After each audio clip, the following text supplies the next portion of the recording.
Gerbiamas premjere, priešingai negu Seimo pirmininkas, jūsų pirmasis akcentas tribūnoje be popierių atėjus buvo antros pakopos pertvarka. Seimo pirmininko žodžiuose buvo krašto apsauga, gynyba, geopolitinė situacija.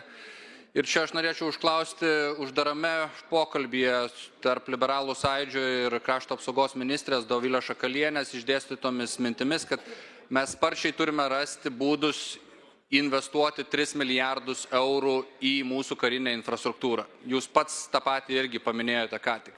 Tačiau šiandien mes nematome šitų projektų, kurie leistų žaliąjį koridorių turėti statybose, teritorijų planavime, sanitarinių apsaugos zonų, viešųjų pirkimų konkursus.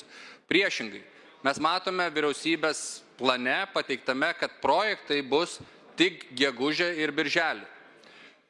Ar, premjere, jūsų prioritetai neturėtų keistis? Vietoj socialinės apsaugos antros pakopos peržiūros jūs turėtume į darbotvarkę įtraukti ir šiandien jau turėti registruotus projektus, kur Seimo pirmąją sesijos darbo dieną pateikinėtų vyriausybė nors vieną projektą.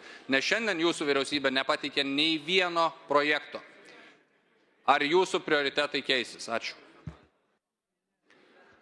Šios vyriausybės prioritetai yra išdėstyti vyriausybės programoje, jūs puikiai tai žinote. Kalbant apie laiką, kada kokie sprendimai turi būti priimami ir kokie efektą turi, galime diskutuoti, tačiau galiu tik tai patvirtinti, jog Europos investicijų bankas finansuos didžiuosius krašto gynybos infrastruktūros projektus ir šiuos projektus teikia kaip flagmanus kitoms šalims, kurios yra pasiruošę taip pat taikyti panašius modelius.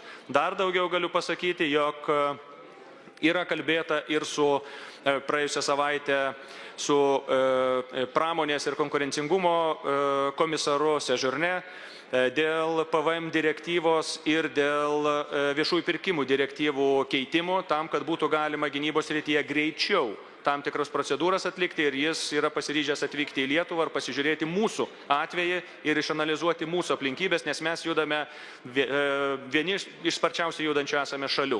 Taip kad, gerbiamas kolega, tikrai prioritetai mano galva šios vyriausybės yra teisingi. Pensijų kaupimas taip pat yra aktualus, jis turės pasiekmes priimti sprendimai dešimtmečius, todėl viskas yra sprendžiama nustatyta tvarka pagal tą poveikį. Per po keletos dienų išgirsite ir skelbiamus jau konkursus dėl taip vadinamo Rūdininkų poligono vystymo infrastruktūros. Taip kad viskas vyksta 7 myliais žingsniais. Ačiū.